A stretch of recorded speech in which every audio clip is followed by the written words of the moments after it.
Anatanteraka fitsidihana mandritra ny 2 andro any amin'ny faritra Menabe ny Filohandry Rajoelina ny zoma 5 sy sabotsy 9 septambra izao araka ny fampahafantarana nataon'ny fiadinan'ny Repoblika. Ny tanànan'ny Belotsirbiana sy Morondava no tsidihany amin'izany.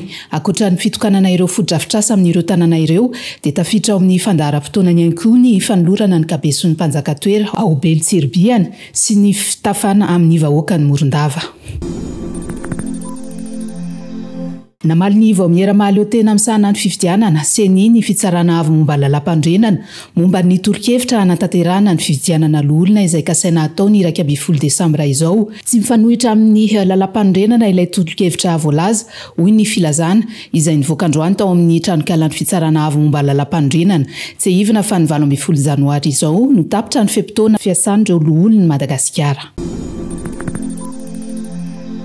Kodiaran-droa miisa 720 sy fiara misy vata fampangatsiahana miisa 220 no natolotra tamin'ny fomba ofisialy ny Ministeran'ny Fahasalamam-bahoaka androany Tetsivato.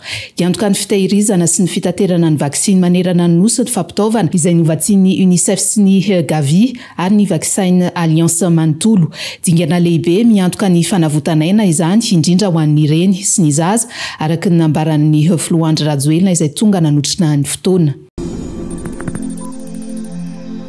Nisy ny hetsika fanetanana ireo orinasa lehibe mpanafatra entona fampangatsiahana ny rahan'ny polisy ny tontolo iainana tamin'ny Union des Frigoristes Madagascar na UFM. Tanjona ny anetanana ny sehatra tsy miankina indrindra ireo orinasa mpanafatra entona fampangatsiahana amin'ny fiarovana ny sosona ozona sy ny fampihenana tsikelikely ny fampiasana ireo akora manimba ny tontolo iainana. Nampatsiahivina azy ireo ny fampiarana manomboka amin'ny taona 2024 ny lalàna mifehy ny fampiasana entona fampangatsiahana araka ny tatitry ny Ministeran'ny tontolo iainana.